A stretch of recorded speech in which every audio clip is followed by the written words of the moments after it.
While she's doing that, I'll go ahead and get started. Good afternoon, and thank you everyone for joining us for today's presentation by Jovana Davidovic, who will speak to us today on political neutrality in the military. I am Megan Phillips, your ICFRC co-director and host for today's program. As always, we thank our members, supporters, and interns for making these forums possible. I would also like to acknowledge our university and community supporters, the University of Iowa International Programs, the University of Iowa Honors Program, University of Iowa Public Policy Center, and the Stanley UI Foundation Support Organization for their financial support. I also thank City Channel 4 and the UI Digital Libraries for helping us continue to make our programs available to online audiences. Today, we have another exciting online program. Following our speaker's presentation at about 1 p.m., we will have a 15-minute Q&A. Please submit your questions via the chat function. For those of you watching on Facebook, you can submit your questions via comment, and we will do our best to monitor those as well. As a final reminder, I ask that you please keep your audio and video turned off for the duration of the presentation and do not interrupt the speaker. With that, I am pleased to introduce Jovana Davidovic. Professor Davidovic is an associate professor of philosophy at the University of Iowa, where she also holds a complementary appointment at the Law School and the Center for Human Rights. Her research focuses on military ethics, political philosophy, international law, and organizational ethics. Jovana's publications have covered a wide range of issues, including humanitarian military interventions, displacement in war, ethics of collateral damage, and international humanitarian and human rights law. Most recently, she has developed an interest in issues around AI ethics, especially in military settings, and issues of the use of algorithms for decision-making in the military. Commonly, the military stays out of politics, and for good reason. Federal law regulates political activity for active duty military rather strictly because the consequences of having a military that is partisan can be devastating, as history has shown us repeatedly. But what exactly does it mean to say that the military ought to stay out of politics? The recent uptick in active duty military personnel commenting on government policy has reignited interest in the military's political neutrality rules. Today, Jovana will share her experience about this topic with us. Please join me in welcoming Jovana Davidovic. Thank you, Megan. So as Megan pointed out, I will be talking about, I'm going to share my screen. I'm going to be talking about military and political neutrality. This has been a really important and central topic in today's day and age, for obvious reasons. Military has in the past stayed out of political issues because the consequences of not staying out of political issues can be dire, as we have seen throughout history. And yet, what exactly the military ought to do in their attempts to stay out of political issues is not clear at all. So, the political neutrality rules that govern the military's behavior, and in particular the behavior of active duty military members, are set out in the Uniform Code of Military Justice and the DoD Directive 1344.10.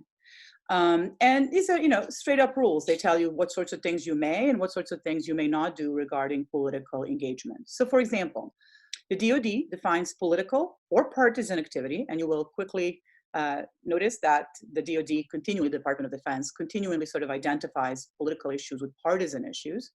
But they define political or partisan activity as, and this is a quote, activity supporting or relating to candidates representing or issues identified with national or state political parties, right? And this idea that something is a partisan issue or political issue and therefore out of bounds for commenting, that depends on whether or not an issue is identified with a party, as you can probably already imagine, is quite problematic in the ability of these rules to govern the behavior of our active duty military personnel.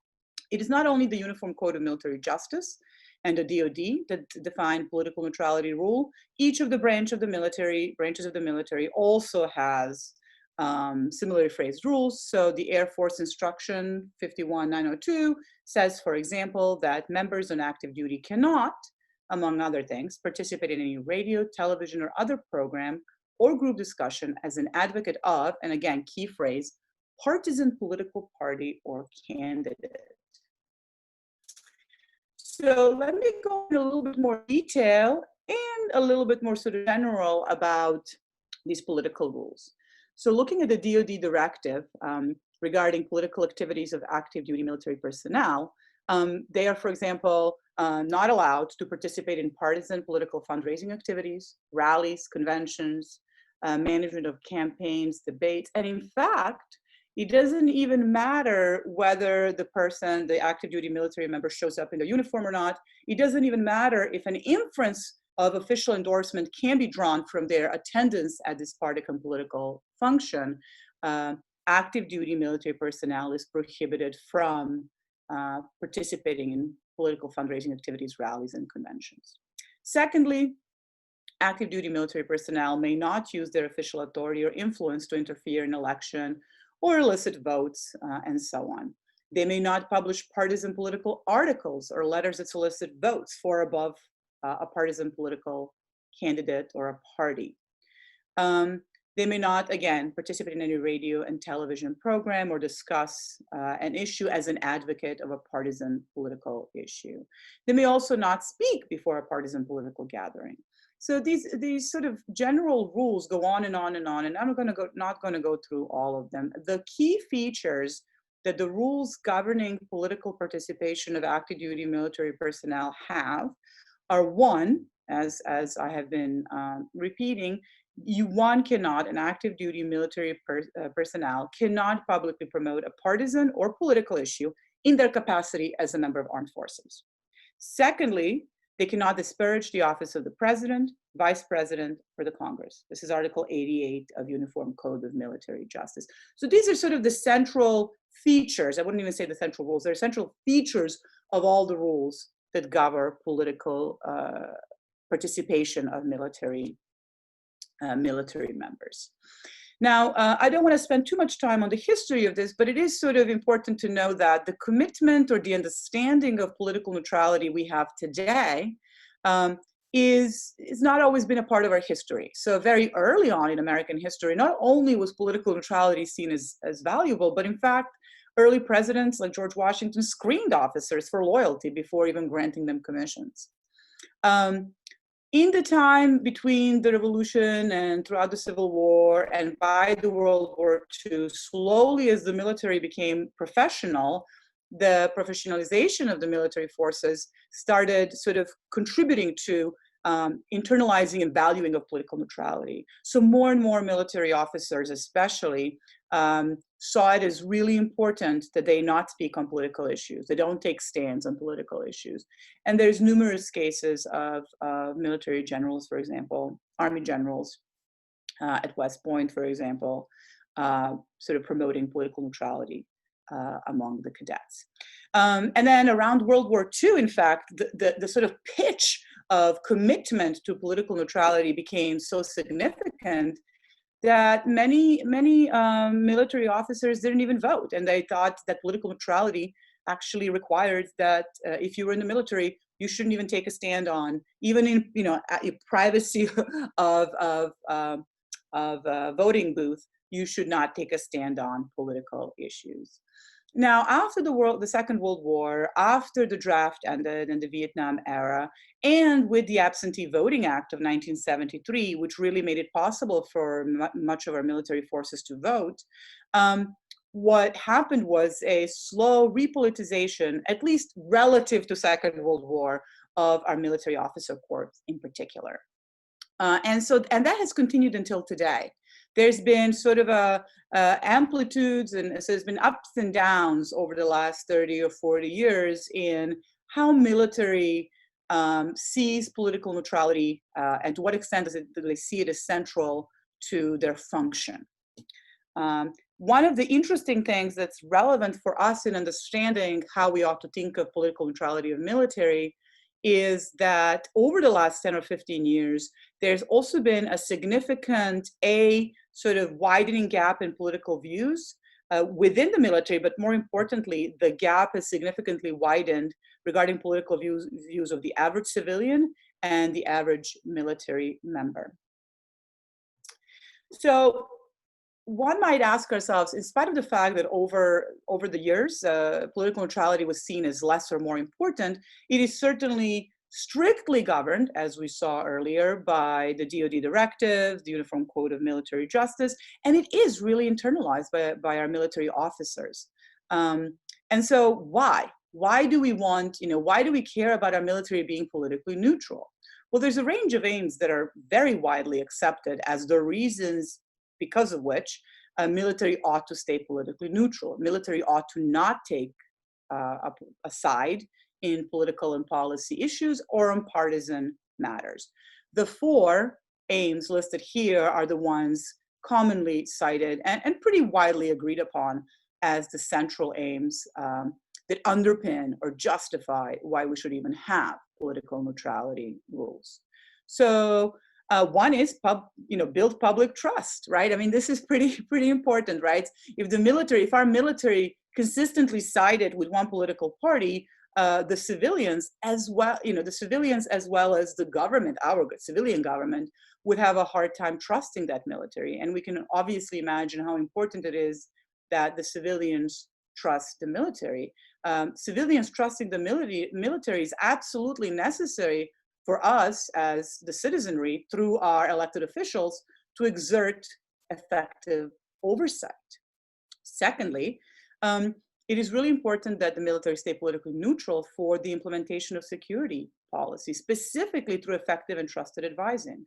So simply put, if our military was extremely partisan or extremely political, then our leadership, our civilian leadership in particular, would have very little reason to trust them when they advise them. So the military ought to stay out of political issues in the public's eye, but nobody suggests that our joint chiefs or that our 3-4-star generals ought to not advise the Congress or the Senate or the president or the vice president, right? Not only should they, can they advise them, but they should. So military personnel, especially sort of upper ranks of military, contribute significantly to our security policy through advising our civilian leadership. Imagine again if military was highly politicized, or if those individuals were highly politicized and took issues on partisan topics. That would obviously undermine their ability to be trusted advisors by our civilian leaders. Thirdly, political neutrality is seen as necessary for effective authority of uniformed leadership. That simply means that if our O3s, O4s, our sort of officers are able to provide leadership to our troops, those officers cannot appear to be partisan. You can imagine that, let's say you have a group of 100 soldiers, you are a leader, you are an officer, and you, for example, take, you consistently, let's say, criticize President Trump, or you consistently criticize, the right to choice, and you have very outspoken views, let's say, about abortion. You can imagine that it would be very hard for such a leader to have effective authority over a group of soldiers that are, and rightly so, widely divergent in their political views. So it is really important for our officers to stay politically neutral so they can provide effective authority to their subordinates. Finally, it's really important for the purpose, and this might be one of the most important issues, political neutrality is really important for troop cohesion and morale, right? Our troops have, they're very much like us. They have a range of views, and they have a range of views that they hold really deeply. And in as much as within the military, politics become an issue, this would undermine their ability to work together, to trust one another, and to really feel like they're fighting for the same aim. When they go out into the battlefield, they need to know that they can trust one another, but they also need to know that they are, in some sense, doing the right thing. They need to know that, in some sense, they're all there for the same aim, and that aim is not partisan, right? So these are the four aims that have commonly been put forth as reasons for political neutrality of our military. Now, in theory, right, the rules I started from, remember those two, those rules, like you can't speak in political meetings, you can't write letters, you can't disparage president or office of president or vice president of Congress, and in general, you can't participate in radio or television shows and take any partisan positions, right? All those rules that govern behavior of our active duty military personnel, and primarily our officer corps, are meant to sort of meet these aims. They're meant to provide for these aims. Simply put, the idea is if we were to follow these rules, if our military officers were to follow the rules, then we should be able to achieve the aims of public trust, implementation of security policy, effective authority of uniform leadership, and troop cohesion and morale, right? To give you an analogy, we have a rule. We have a legal rule, domestically speaking, that one stops at a stop sign, right? And the aim of that rule is that we have lesser or fewer accidents. We can coordinate our driving and kill each other less on the roads. If for some reason it turned out that the rule, stop at a stop sign, actually contributed to accidents and people dying, we'd abandon that rule, right? And so the idea is that we have these rules laid out in the Uniform Code of Military Justice, and more importantly, the DoD Directive 1344-10, as well as individual branches. We have all those rules, and then we have the aims I just laid out. And the idea is, if I, as the military officer, follow the rules, and I don't speak out on political issue, I will serve these aims well. I will build trusting civil and military relationships. I will improve troop cohesion and morale. I will be able to provide effective authority to the troops, and I will retain my trusted advisory role for national security policy. Okay. So before we look at why I think this is a flawed model, I wanted to say that in addition to the rules being able to provide for the aims, in addition to the claim that if I follow the rules, these are behavior guiding rules, if I follow the rules, I'll be able to achieve these aims.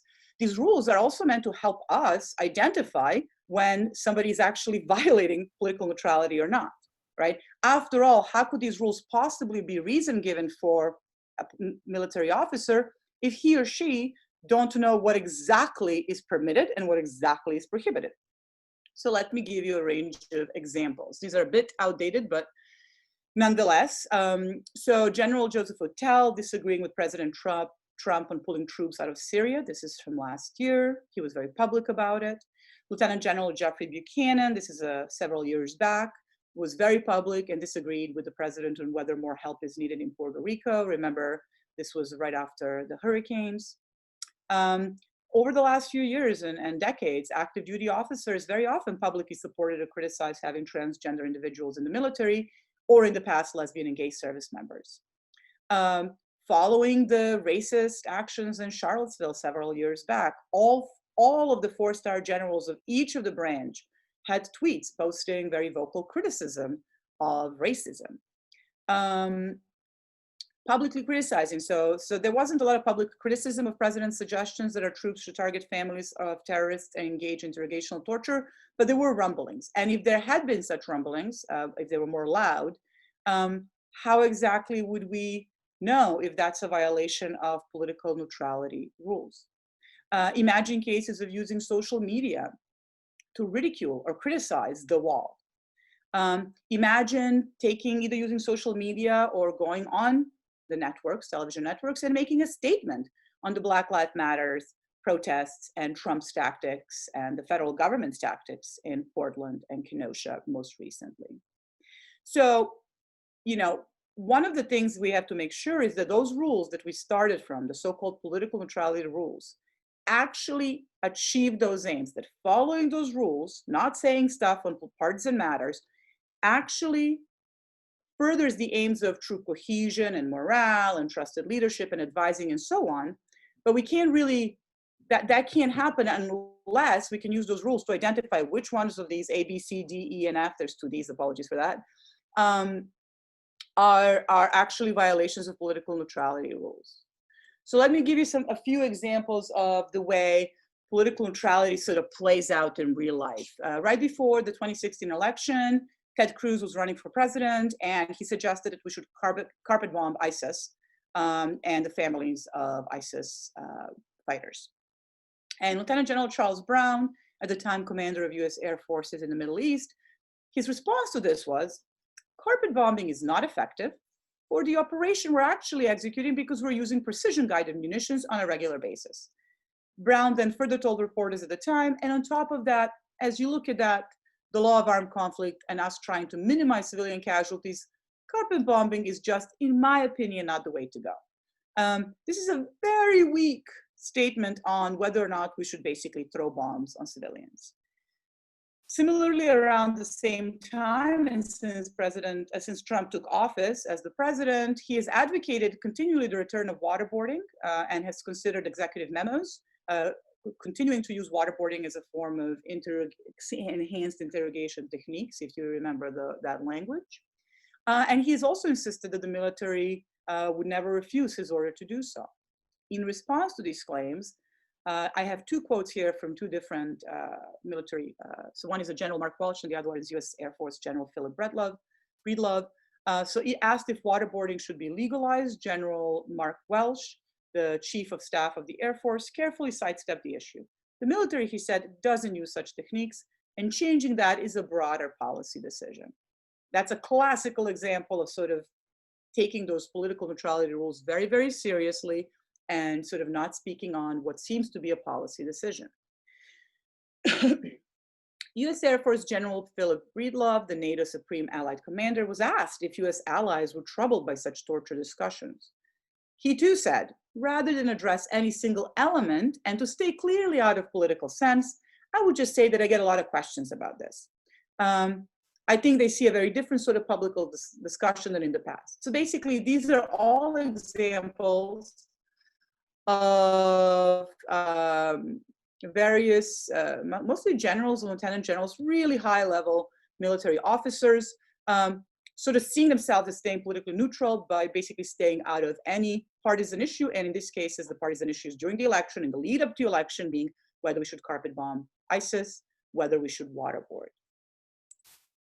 So it seems like now that we understand sort of what the rules of political neutrality are and what aims they're meant to serve, that they rely really heavily on the notion of political, something being political and something being partisan, right? So if I go back and I try to identify among these 7 topics, which ones are sort of violations of political neutrality, I would have to ask myself, well, are these partisan issues? Are they political issues, right? And in my mind, at least, the terms political and partisan really don't help. Let me sort of take you back to the language early on when I listed specific rules that the military uses, right? We keep on saying you should not speak before a partisan or a political gathering. Keep on saying, oh, I think I can hear someone.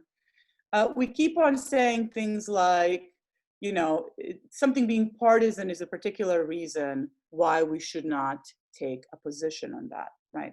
But something being political cannot be a demarcating tool, right? So if I take all the statements that all the military membership or military officers make, if I try to use the tool of is it political, it would not be a helpful tool.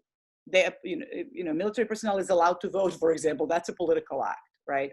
And so just saying something is political can't possibly be a good way to identify what's sort of allowed and what's not allowed. But the same is with something being called partisan, and that's really the biggest problem. What's happening is we live in a very significantly changing political landscape. What is partisan today was not partisan 10 years ago. What we talk about in the public sort of discourse and what parties are taking positions on were things they wouldn't have taken positions on 10 years ago. So something being partisan simply means something that a party takes up and people feel very passionately about. And while on one hand, that's really helpful, that's exactly what we want our military to stay out of, the stuff that's really sort of controversial and makes people's blood boil and the sorts of things that would undermine our trust in them and their subordinates' trust in them and so on.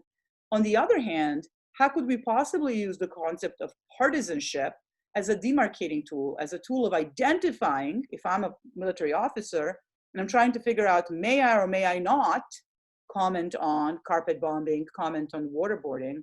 The language of partisanship is really difficult as a demarcating tool for me to help myself and figure out whether or not I should comment on a particular matter or stay out of it, okay? So what it seems like then is that we have rules, right? We have rules that have vague language, rules that heavily depend on the language of political issue and partisan issue, and both of those constantly shift because of the changing political landscape. So it's very vague language, and it's very hard to follow rules that are constantly shifting, right? And we might also have some missing rules, right? There might be some things we could be doing to better serve these aims: the building of trusting civil military relationships, troop cohesion, effective authority, troop morale, and so on. So in fact, in my view, because of the changing political landscape, the rules that we have today actually don't serve these aims as well as they could. So I think we should consider an alternative. And that's sort of what I primarily want to argue for today, and what I have argued actually in front of quite a few military officers in the past. And that is that we need to sort of reboot the code of political neutrality. We need to restate it. It cannot depend on notion of partisanships only.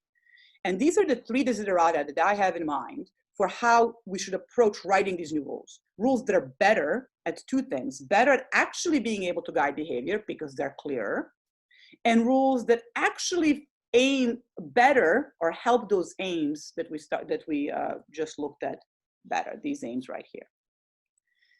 So the blueprint for building a useful code of political neutrality that does not rest solely, it's going to still have to rest on the notions of partisanship, but not solely on the concept of partisanships, is A, we need rules that are stated clearly and precisely so that they can be behavior guiding in a changing political landscape. That means that they need to be more precise. Maybe they need to give examples or case studies or something like that.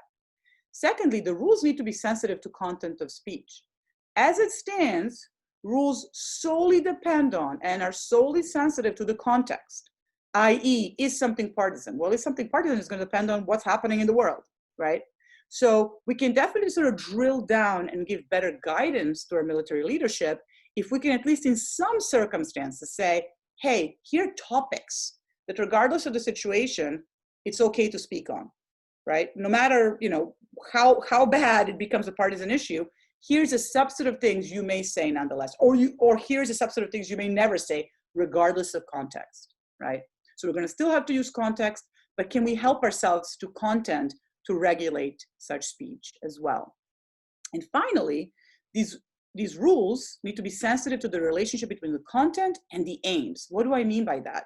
I just said that I think that good political neutrality rules shouldn't be based just on context, so the changing political landscape problem.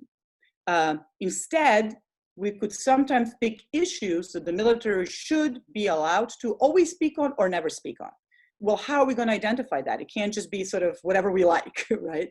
I think that we should pick the content of speech that is always permitted or never permitted based on how well that topic or issue, or taking a stand on that topic of issue, serves our aims in the first place. Remember our aims: building trusting civil and military relationships, true cohesion and morale, effective authority, and retaining trusted advisory role for national security policy. Now, if that's something that we are after, then I think one possible issue that our military leadership should take a stand on and can speak up on are so-called jus in bello rules. Namely, rules that you probably are more familiar with the term Geneva Conventions, right? So going back, there was a reason I gave you an example of carpet bombing and waterboarding, right? These are issues that, at least on the surface, seem to be in the military's lane, so to speak, seem to be the sort of a thing the military should take a stand on because it affects their function and their purpose. So one of the spaces, one of the contents that I think the military can justifiably take a stand on are these jus in bello rules or Geneva Conventions. So let me tell you a little bit about the particular rules I have in mind. Rule number one is discrimination. Discrimination simply says that when you fight a war, you should discriminate or differentiate between civilians and combatants, right? You can, depending on your military objective, kill combatants. You may never target civilians. Proportionality says that in as much as you might unintentionally kill civilians, that needs to be proportionate to your aim. Necessity condition says that if you have 2 or 3 or 4 ways of achieving some military objective, And even if all of them meet the conditions of discrimination and proportionality, if some of them harm fewer people, you should pick the alternative that harms fewer people. And finally, we have POW treatment. POW treatment rules are very familiar. You can't interrogate in certain ways. You need to return prisoners of war back to their original state after the war ends. You cannot parade them, and so on and so forth, right? These are just a few of the cornerstones of just war rules. That's what jus in bello, justice in war, jus in bello stands for. And the sort of cornerstones of Geneva Conventions. They're the cornerstones of the rules, both moral and legal, that govern warfare, which is one of the primary functions, not the sole function, but one of the primary functions of our military. So with this in mind, consider statements by President Trump, and I gave you earlier the example by Ted Cruz as well, on issues of torture, that we should, on issues of nuclear weapons, that we could, and on issues of targeting terrorist families, that we will, right? All of these are explicit calls for violating the Geneva Conventions and violating the discrimination and violating the POW rules. So for example, statements on torture, there's a big difference between statements by President Trump on torture and statements by then President George W. Bush on torture. They did the same stuff. They waterboarded, they used all sorts of techniques, but President Bush tried really hard to call it enhanced interrogation techniques. President Trump calls them torture and says, nonetheless, we will do them. Use of nuclear weapons is also, and torture is of course a violation of our POW Geneva Conventions. Use of nuclear weapons is an indirect violation as well of the Geneva Conventions, and of course a direct violation of prohibition on nuclear weapons. But the reason it's a direct violation of Geneva Conventions is because nuclear weapons are indiscriminatory, right? The cornerstone of international law and morality of war is that we discriminate. We make a difference between civilians and combatants. Nuclear weapons can't do that. They indiscriminately kill. And same as with targeting of terrorists' families. By definition, they're civilians. So targeting them by definition violates the cornerstone of all international humanitarian law, namely the principle of discrimination. Because without principle of discrimination, you don't have principles of proportionality and necessity. You have to first differentiate civilians and combatants, and then all the other rules are about what you can do to one group and what you can do to the other group, or what you may not, right? So if you violate the principle of discrimination, you are, the entire body of laws of war and the entire body of international humanitarian laws goes out the window. And notice that the principle, that the limit that this principle imposes is very minimal. Simply says, don't target civilians, right? It doesn't even say you can't kill civilians. It simply says you can't target civilians, right? Proportionality says, and if you do accidentally kill them, this is how you can kill them. So it's an incredibly small principle. That's the bedrock of international law that our political leadership has consistently undermined. Now, that's a particular problem from international law. International law is different than domestic law. We all know that international law does not have as much teeth, so to speak, as domestic law. And the way international law governs is via norm projection. International law sort of governs by telling us these are the sort of things we strive for, these are the sort of things that are bad, and then we all the states in the world, sort of say, oh yes, we accept that, or we sort of criticize other countries when they diverge, right, from international laws. But international law's ability to govern depends almost entirely on widespread acceptance of norms, right, on customary norms. If we also suddenly start saying, actually, we are going to violate Geneva Conventions, international laws and Geneva Conventions don't have a robust set of tools to be able to govern still. These norms protect both our civilians, right, by suggesting that if there's ever sort of attack on our population, it should discriminate between our civilians and our combatants, but they also protect our troops. And one of the key reasons why most states uphold, or even just pretend to uphold, these basic laws is if they did not limit their actions in battlefield by being discriminatory in a good sort of sense, being discriminatory by not killing civilians, and not treating prisoners of war poorly, then nor would their enemies. So these jus in bello rules are really important. They protect our soldiers. They protect the entire purview of what our military does very often. And they depend on, these international norms depend on us projecting their acceptance of them. So you can imagine that these sorts of statements by our military, by our political leadership, really undermine these norms. They genuinely undermine them and their ability to govern others' behavior. And so, so this is one of the reasons I believe that this is the content. These are the topics that our military leaders can actually make an exception, content-based exception to our political neutrality rules.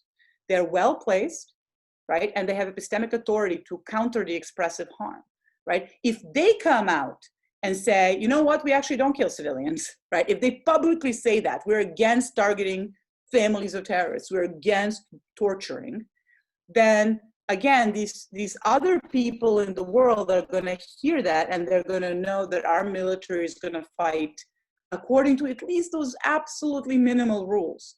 And that will give them reason to do the same, right? This gives us good reason to think that speaking up by military officers, especially upper level military officers, in favor of these in-bello rules, in favor of Geneva Conventions, can stabilize them when our politicians basically destabilize them, right? But most importantly for my argument, right, speaking up in favor of use in bello rules, in favor of international humanitarian laws, in favor of Geneva Conventions, can serve the same aims that the rules of political neutrality are meant to serve, right? So not only do I in fact think that military leadership can speak up on these issues, I actually believe that they ought to, that they're required, morally speaking, to speak up on these issues, right? And that is because I believe that political neutrality rules, the aims of political neutrality are best served by them speaking up. So remember, the aims of political neutrality were public trust, civil-military relationships, troop cohesion, and morale, right?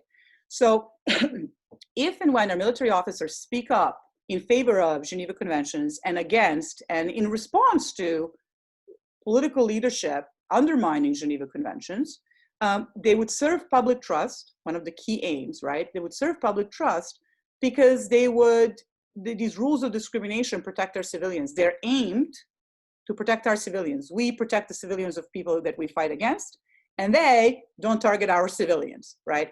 So knowing that our military is going to do the sorts of things that are required to assure that our enemies don't attack our civilians is important. That's one reason we trust them. It would help our uniform leadership. It would help to ensure that our troops are clear on what is expected of them regarding in-bello rules.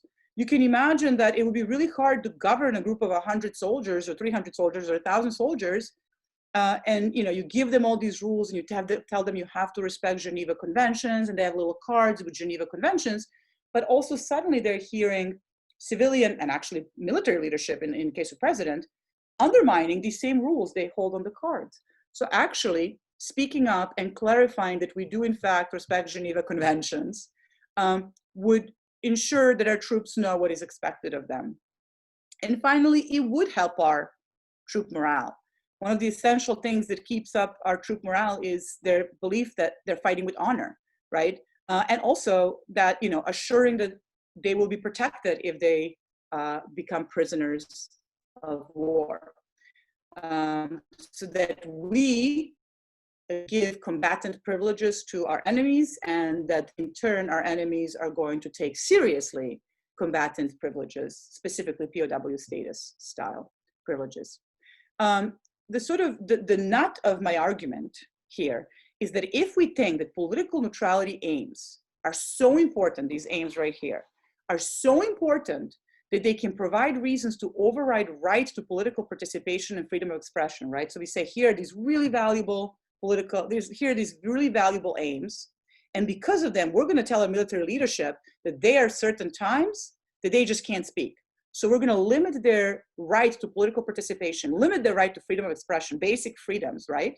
Because these aims are really important. Well, if these aims are so important that they can provide these reasons to override the rights to political participation, freedom of expression, then they certainly are important enough to ground an obligation to speak up in cases when the political establishment is undermining the international laws. So here's a little bit sort of a visualization of what I'm talking about. So if you think of the blue area as basically all speech, anything anyone can say. And then you think of, and this probably shouldn't be, this red area probably shouldn't be so nicely circumscribed, because as I said, it's not really clear how the rules can, so this probably should have been a little bit more sort of, rigged, or ridged, sorry. So, but if you think of, there's this subset of speech, subset of things and times our military leadership is not allowed to speak, right? And then you have a subset of topics, jus in bello types of speech, then I think actually that when those two overlap, when you have something that sounds partisan, and it is partisan because, one party is saying one thing, let's say, let's carpet bomb, the other one's saying let's not, one party is saying we can target civilians, the other one is saying we're not. It is a partisan issue. And you would think, therefore, the rules of political neutrality will tell me not to talk about it. But what I'm suggesting is, no, the rules of political neutrality serve certain aims, and those aims are sometimes better served by speaking up, specifically in cases of justice in war, jus in bello, in cases of speaking up in favor of Geneva Conventions. So here's some general lessons for political neutrality. Partisan and political are not sufficient to identify issues that one ought to not engage in publicly. They're just not clear enough. Because they're not clear enough because the context keeps on shifting, political landscape keeps on shifting. So we need content as well, right? And one content exception could be, is this speech going to directly serve the same aims? And can I sort of sufficiently circumscribe it as a topic? I have, since writing this paper and since presenting this on numerous occasions to our military officers, specifically the Navy, I have extended, for example, another example, specifically questions of racial justice in broader society. I also argue that when it comes to certain basic issues of racial equity and racial justice in our society, that it is possible that at least topics, aims of troop morale and troop cohesion are better served by our military clearly taking a stand on issues of racial justice and racial equity. So the reason I'm mentioning this is the Geneva Conventions are just one example of a topic I think can be excluded from political neutrality. I think racial justice is another one. And I think there may be other ones as well. My test for which topics should we exclude is this one right here. So can this speech more directly serve the same aim? And is it sort of sufficiently circumscribed so I can say, well, it's just these sorts of issues, but not those sorts of issues. And so I also think there's some really interesting further topics for analysis with respect to systemic racism, which I've done since, gender diversity, as well as State Department policies. Thank you. Okay, wonderful. Thank you so much. So now we will move on to a 15-minute Q&A portion of the program. So we'll have you submit any questions that you have via the chat function. You can access that by clicking on the chat box icon at the bottom of your Zoom screen. And while we wait for questions to come in, I would like to take a moment to mention that we have a great set of programs lined up for this fall semester, so keep tuning in to our website for the latest updates, and we always send out our email announcements about a week ahead of time. And then I would also like to remind everyone that we are still currently welcoming new members to ICFRC. So if you would like to become a member or renew a lapsed membership or just learn more about becoming a member, please visit our website at icfrc.org for some more information. So with that, we'll go on to the Q&A session, and I'm thinking how we'll do this is I will go ahead and read the questions out loud, and then up to you for answers. All right, so I see one already. So we have a question from Peter that asks, is the distinction between military and civilian clear-cut? And what about guerrilla fighters, partisans, freedom fighters, etc.? So it is not clear-cut by any means. So the distinction between combatants and civilians is very difficult to actually make sense of. However, these political neutrality rules are there are rules. Not every military has the same sorts of political neutrality rules. So these political neutrality rules only apply to our standing army and our professional army. And I don't think the issue of, guerrilla fighters, for example, and terrorists are not going to particularly care about whether they're being politically neutral or not. So yes, so these rules are primarily limiting the political expression of our military, standing army, and they're really unique to the U.S. military. Okay, great. So another question from Bill, how should soldiers balance the need to obey the president with their norms about neutrality? So keep in mind that my argument is primarily focused on what the military leadership should say. I think the military leadership, so I think first of all, regular soldiers should just obey their military leaders unless there's a direct violation of Geneva Conventions, and then there are clear avenues for disobeying orders. But I do think that when it comes to actions, our military leadership should obey our military, our political and military leadership, namely the president. So the majority of this is about political expression. Now, I can imagine there might be some cases of political action, but by that I mean things like maybe going to a rally or something like that. It's not going to be things like disobeying an order because it's, you don't like it or something like that. Now, keep in mind that, of course, in particular, given the topic I just discussed, you absolutely are required to disobey any orders that are patently against the Geneva Conventions. Now, what that looks like in practice and how hard it is for our military leadership and soldiers to figure out when that's the case, that's a separate issue. But that might be another reason, actually, to argue in favor of my view, which is that since we can disobey the president in action if he or she gives us a direction to, kill a civilian, then we might as well speak up against it as well. Absolutely. Okay, another question from one of our interns. Would the U.S. police use of tear gas on U.S. citizens during Black Lives Matter protests be an issue that military leaders ought to have a say in as well? And as the use of tear gas has arguably violated the Geneva Convention. Yeah, I mean, this is exactly what I have most recently. So so I've extended this sort of work now to include questions of racial justice. And I do think that our military leadership needs to take a stand on racial justice. I don't think that, so remember, so for me, content-based exceptions for what sorts of stuff the military should speak up on and our military leadership depends on how well do they serve the aims. And one of the aims is troop cohesion and troop morale as well. And so I do think it's incredibly important that our military stands up for racial justice and racial equity. And that strikes me as a no-brainer. And it seems very odd to me that, academics within military academies, Annapolis, West Point, Monterey, Colorado Springs, have stood up for racial justice. And so it doesn't seem to me at all controversial that our military leadership should, in the light of what's happening, say, we're against killing our Black citizens. Now, whether a particular, am I still there? Yes, I can see you. Whether or not we should in particular speak up on particular tactics, I think that might be counterproductive. While tear gas is a violation of Geneva Conventions only govern warfare, and we are not in war with ourselves yet, and hopefully we never will be. But the international Geneva Conventions fall under international humanitarian law, and international humanitarian law only governs human rights during war. So in fact, while tear gas is a violation of those laws, it doesn't apply in a domestic jurisdiction. Okay, great.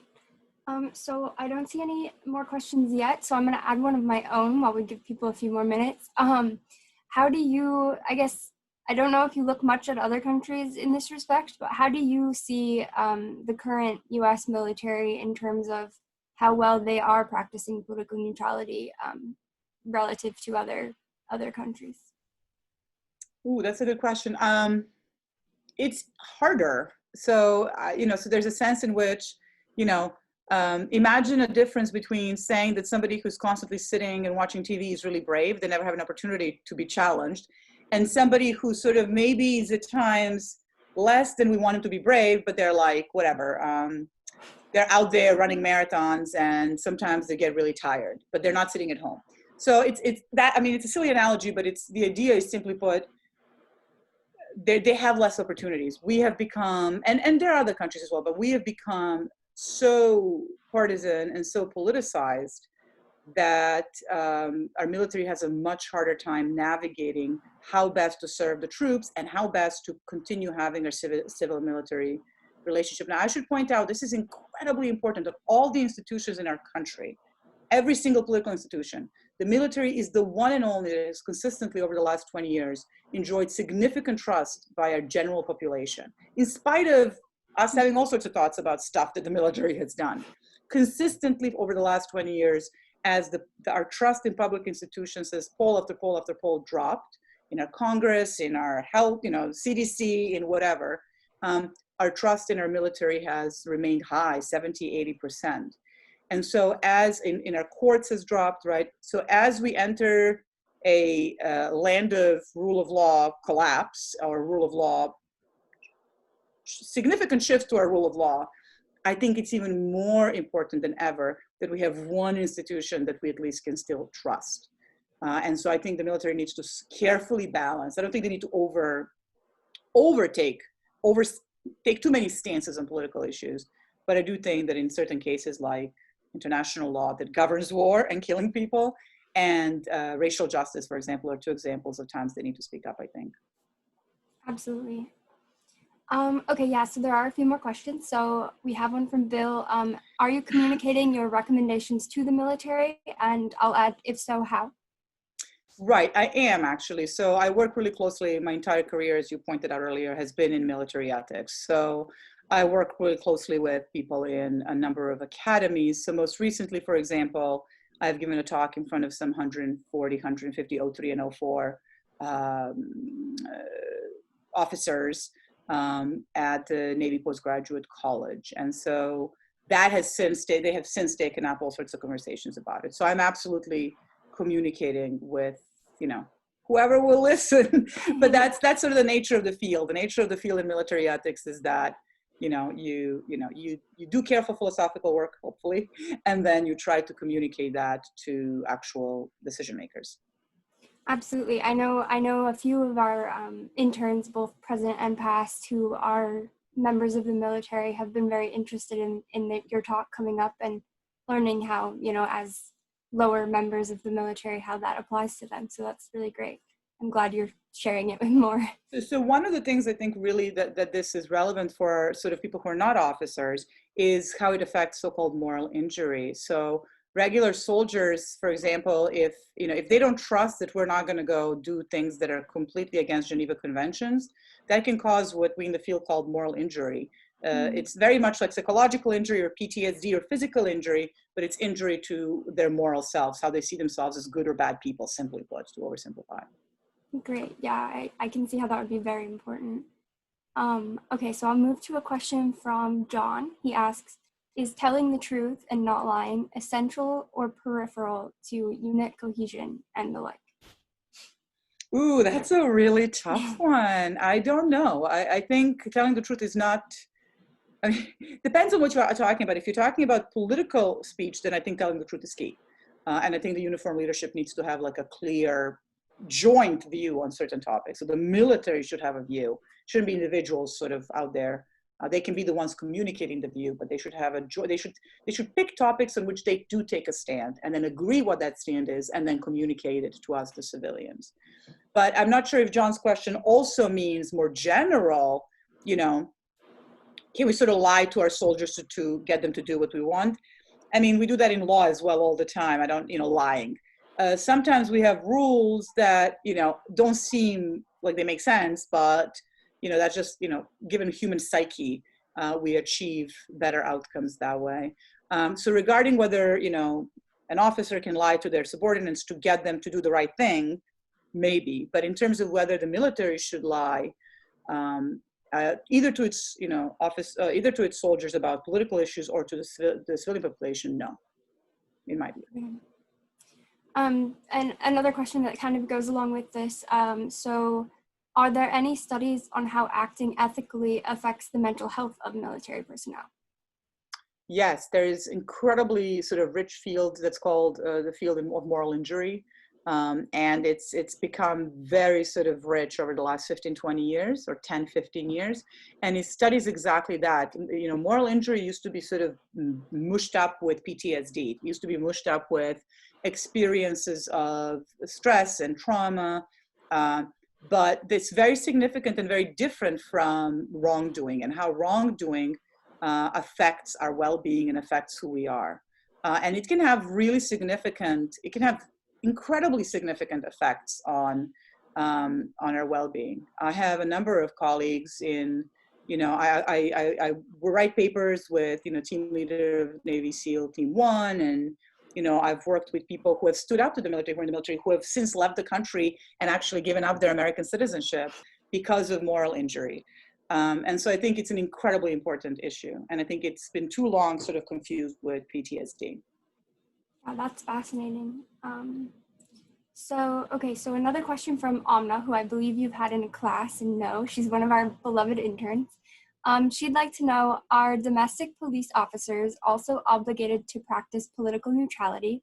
And in your opinion, should they, especially as they are becoming increasingly militant? Probably. I mean, it seems, I haven't thought about this enough, to be honest, but I mean, it seems to me like the code of police ethics does in fact include some sort of not taking stances of certain issues, at least in the way they go about exerting their duties or going about exercising their duties. But I don't necessarily think that police officers, you know, so they also, I think, need to be politically neutral to some extent when it comes to speaking in public. I'm not going to trust to call my police for, you know, my local police department to come help me if I feel somebody is robbing my house, if I'm afraid that if I'm wrong, they're going to shoot that person anyway, right? And so one of the reasons for me to think that they're going to shoot that person anyway is because maybe they came out and said disparaging things about, let's say, a minority group, or because, you know, so it's not just their actions that undermine, currently they undermine the general public's trust in our police force. I can also imagine just straight up coming out and saying disparaging things about minorities would obviously also undermine our ability to trust them. And that's just an example. I think that's very relevant to the news today. It's very interesting. Okay, so one more question. So you've kind of already touched on this a bit, but since we do have some interns and some personal friends of ICFRC who are members of the lower ranking military, how do you suggest that if they are in a situation where they see a breach of morality and feel like they should speak out, how do you suggest that they do that safely?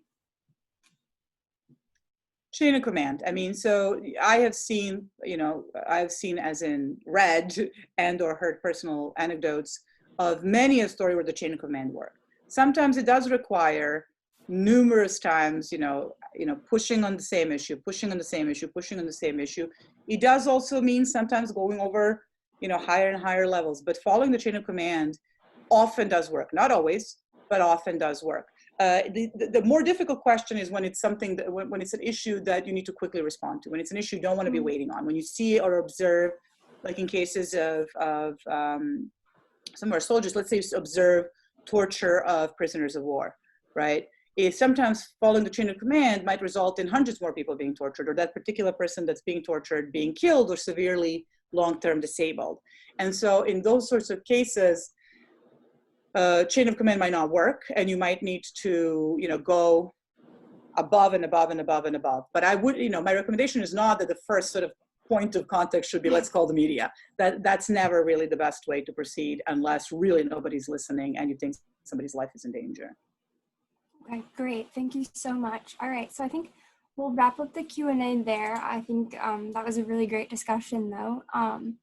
So just to finish things off, we now conclude our program. I want to give a big thank you to Jovana Davidovic for the wonderful presentation. And again, I thank our sponsors and interns for your support and help pulling this together. And Jovana, I am honored to virtually present you with our coveted ICFRC coffee mug. Oh, yay. Thank you. Yeah, absolutely. And we will be in touch with you on how to get it to you. So with that, thank you. Yeah, absolutely. Thank you for presenting to us.